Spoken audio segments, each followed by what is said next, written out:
Son muchos los que hablan de los riesgos que supone el calentamiento global, pero no todos lo perciben como una amenaza real y tangible. Sin embargo, para miles de habitantes de archipiélagos como Vanuatu, Kiribati o las Maldivas, las consecuencias de este proceso ya se dejan sentir. Año tras año tienen que vivir con la idea de que pronto sus países se hundirán.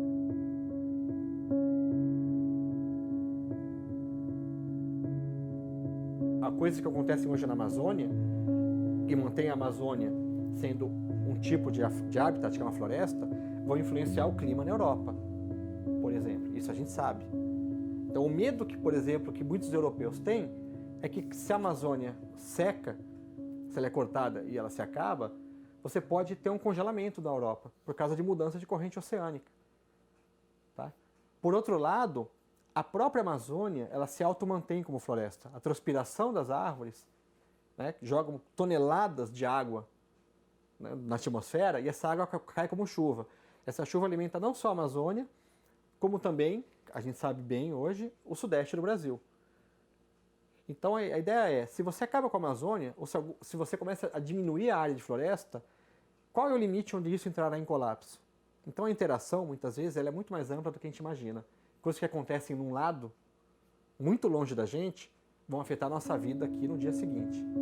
Con ayuda de satélites de la Agencia Espacial Europea, el Instituto Alfred Wegener de Alemania publicó un informe en la revista digital The Cryosphere que demuestra que las pérdidas de hielo, como consecuencia del calentamiento global, que los hielos ubicados en la Antártida y Groenlandia están menguando a una velocidad de 500 kilómetros cúbicos por año, lo que representa la mayor velocidad observada en los últimos 20 años. El derretimiento de los dos polos juntos podría hacer aumentar el nivel del mar peligrosamente, afectando sobre todo a las poblaciones y tierras más cercanas a las costas y a las que están poco elevadas. El nivel del mar en el Pacífico Occidental está aumentando unas 4 veces más rápido que el promedio mundial, contaminando las aguas subterráneas, envenenando las tierras cultivables y tragándose islotes que habían sido habitables.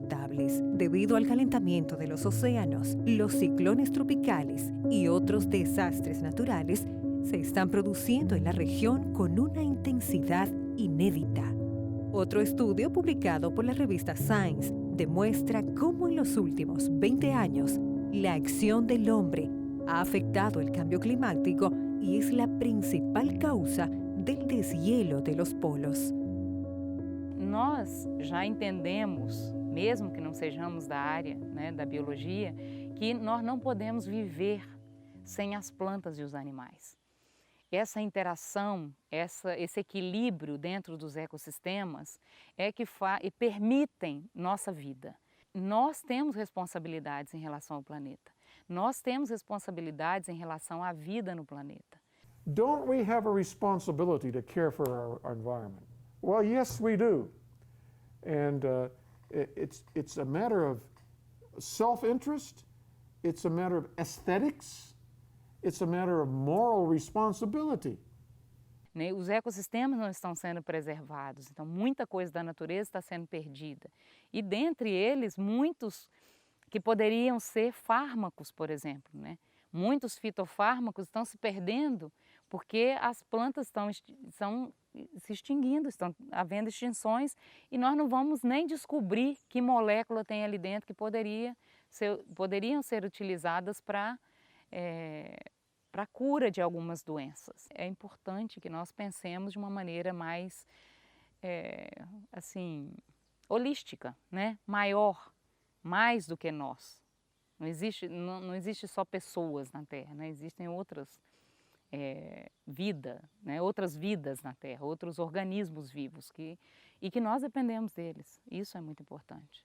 The Kemp's Ridley turtle, which also was very close to the brink of extinction, and biologists recognized how very few there were, and so made very strong efforts to help people recognize the general population, recognize our negative influences on this particular species. And so because that species has been made popular, people have been made aware of the status of that species, there has been a positive return on our investment in conservation efforts for the Kemp's Ridley turtle. And we find the populations right now are slowly increasing. The green turtle in places like Hawaii, because of long conservation efforts, the populations are also continuing to increase, whereas previously they were decreasing rapidly. So I think these examples show that we can have a positive influence if we make it known to the general public that our influence has been negative, that there are things that people can do, even small things, that people as individuals, as groups, as institutions can do to have a positive influence and bring species back from the brink of extinction if we make the effort to do so. And I think we can only make that effort if people are made aware of the negative impacts that they're having and the positive impacts that they can have on those particular species. Uma coisa que eu acho que é muito importante, que deve ser discutida no dia a dia das pessoas, deve ser levado para a sala de aula desde crianças, são os limites,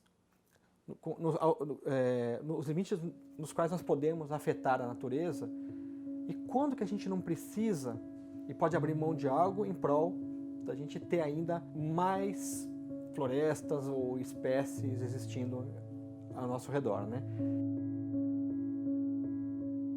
Até quando eu devo realmente interferir nesse mundo natural, eu tirar árvores, bloquear os rios para gerar algum benefício para o homem, né? Até que ponto eu devo realmente mexer com a natureza, não é? Se existe uma alternativa ao corte de mais florestas, busque-a, né? Por que as espécies hoje estão acabando? O que leva espécies à extinção? Hoje nós estamos num ponto que espécies comuns estão ficando ameaçadas de extinção. Isso não é dado pela caça, só pela poluição, só pela captura. Isso é porque está acabando o meio ambiente. Então os hábitats que essas espécies vivem estão cada vez menores. I think it's critical for us to really take a look around us and recognize that every time we throw a plastic wrapper on the ground, that's going to end up in the sea and that's going to impact a marine organism. It's critical for us to recognize that our influence is great, and especially our negative influences have huge impacts when it comes to habitats around us. And that as we recognize those potential negative impacts, we can then start making choices that can make a difference in how we impact the habitats around us. É uma responsabilidade nossa cuidar dessa natureza, tanto das plantas como dos animais. Não que eles estejam sob a nossa jurisdição neste momento, que não é nesse aspecto de domínio, mas é o aspecto de preservar. In Genesis 1, God forms the male and the female, and then he immediately says to them, be fruitful and multiply and fill the earth and have dominion over them. Now, some people think this word dominion means that they are to have despotic power to be able to do whatever they want to the animals. But no, that's not what the word dominion means. It means to take care of them. It means to be responsible for them.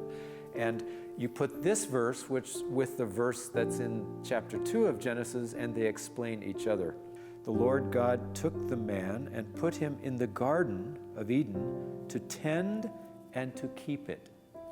Now, first of all, when it says garden here, we have to think this is not a garden like you take out your hoe and you chop the weeds. This is a garden of orchards. It's a forest. It's a habitat, if you please, filled with animals, filled with nature, of all kinds. This is the Garden of Eden. And God says, I want you to go there to tend and to till. Now, that's not a good translation. In Hebrew, the two words are shamar and avad, which literally means to serve and to guard.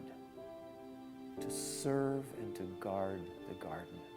So we are to be a servant, an eved, an avad, to serve the garden. That means we are servant protectors of the environment. We are not despotic rulers. We are servants taking care of our environment.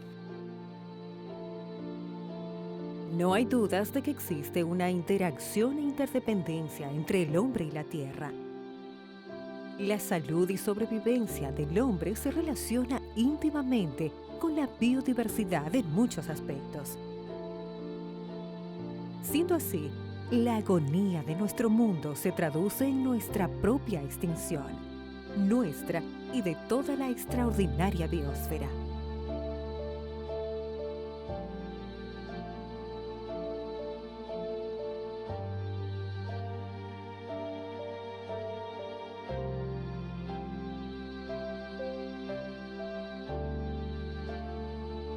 La biosfera subsiste a través de relaciones solidarias entre todos los seres vivos. Todos colaboran en función de un bien común.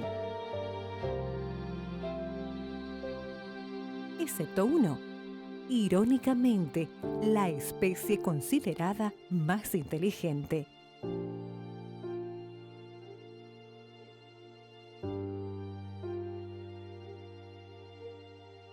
Medidas deben ser tomadas hoy, en función de restablecer el equilibrio, restablecer la vida en sus más diversas manifestaciones y así restablecer la salud del hombre